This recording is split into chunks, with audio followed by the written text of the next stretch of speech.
Ang buhay ay mahalaga sapagkat ito ang pinakamalaking biyayang ibinigay sa atin. Ito ang nagbibigay sa atin ng pagkakataon na magkaroon ng mga karanasan, magmahal, magtagumpay at magdanas ng kasiyahan. Ngunit may mga bagay na napakahalaga kung bakit tayo nabubuhay. Una, ang oras natin sa mundo ay mahalaga dahil nabubuhay tayo para sa Panginoong Jesucristo. Huwag mong akalain na nabubuhay ka lamang para sa sarili mo. Hindi tayo nabuhay sa mundo para ipamuhay natin ang ating mga oras para sa ating mga sarili. Wala ni isa man sa atin ang nabubuhay o namamatay para sa sarili lamang. Kung tayo ay nabubuhay tayo para sa Panginoon. At kung tayo ay mamamatay tayo para sa Panginoon. Ginawa ng Diyos ang oras para malaman natin kung gaano kaalaga ang bawat segundo ng ating buhay habang tayo ay narito sa lupa, kung saan ay dapat nating ginagawa ang ating mga tungkulin bilang isang tunay na Kristiyano. Ayaw ng Diyos na masayang ang mga oras sa mga bagay-bagay na hindi natin kailangan sa paglilingkod sa Kanya sapagkat ito ay pangsamantala lamang. Ngunit dapat nating sundin ang mga gawain ng ating Panginoong Jesucristo at wala tayong sasayangin na oras kung hindi ang manalangin, magturo ng salita ng Diyos, magpatotoo sa kabutihan ng Diyos at magsanay sa kabanalan. Walang saysay ang buhay kung wala ang Diyos.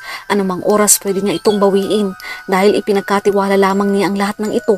Limitado lamang ang oras natin. Nilikha niya tayo para sa kanyang kapurihan, para sa kanyang kaluwalhatian at makilala na siya ang nag-iisang tunay na Diyos. Nais ng Ama sa Langit na magkaroon tayo ng pagkakataong umunlad at maging katulad niya. Mahalaga ang buhay natin sa mundo para magkaroon tayo ng tiyak na relasyon sa Diyos, upang magkaroon tayo ng pagkakataon na pumili sa ating kaligtasan. Bilang tao, lahat tayo ay nagkasala. Kaya naman, binigyan tayo ng pagkakataon ng Diyos para sa kaligtasan. Iyon ay sa pamamagitan ng pagsampalataya sa Panginoong Jesucristo. Ang kilalanin siya bilang Diyos sa tagapagligtas ng buhay natin. Ang buhay ngayon sa lupa ang ating malaking pagkakataon na magkaroon tayo ng kaligtasan balang araw. Wala nang balikan, wala nang pagsisisi sa huli. Dalawang bagay lamang ang patutunguhan pagkatapos ng buhay dito sa lupa. Walang hanggang kapahamakan para sa makasalanan, walang hanggang buhay para sa mga nagsisi at nanampalataya sa Panginoong Jesucristo. Dapat nating alalahanin na ang bawat oras natin dito sa mundo ay mahalaga at mas lalong mahalaga ito sa orasan ng Diyos. Tandaan, hindi tayo nabubuhay para sa sarili natin kundi para sa Diyos. Ikalawa, ang buhay sa lupa ay mahalaga para magamit at maipabot natin ang mabuting balita sa maraming tao. Ang panahon natin dito ay maikli, ngunit ipinagkatiwala sa atin ng Panginoong Hesus ang isang napakahalagang misyon, ang magligtas ng buhay, magbago ng mundo at ipangaral ang ebanghelyo at gawing mga alagad ang bawat bansa. Sa Mateo chapter 28 verse 18 to 20, lumapit si Jesus at sinabi sa kanila, "Ibinigay na sa akin ang lahat ng kapangyarihan sa langit at sa lupa, kaya tumayo kayo. Gawin ninyong alagad ko ang mga tao sa lahat ng mga bansa. Bautismuhan niyo sila sa pangalan ng Ama at ng Anak at ng Espiritu Santo. Turuan niyo silang sumunod sa lahat ng iniuutos ko sa inyo. Tandaan ninyo, ako'y laging kasama ninyo hanggang sa katapusan ng panahon." Mahalaga ang buhay at oras natin sa lupa dahil nais ng Diyos na marami ang maligtas. Hindi natin ito ginagawa para sa sarili lamang, kundi para na rin sa iba. Inutusan tayo ng Diyos na mahalin natin ang ating kapwa tulad ng pagmamahal natin sa ating sarili. Kailangan nating madala sa paanan ng Diyos ang maraming tao.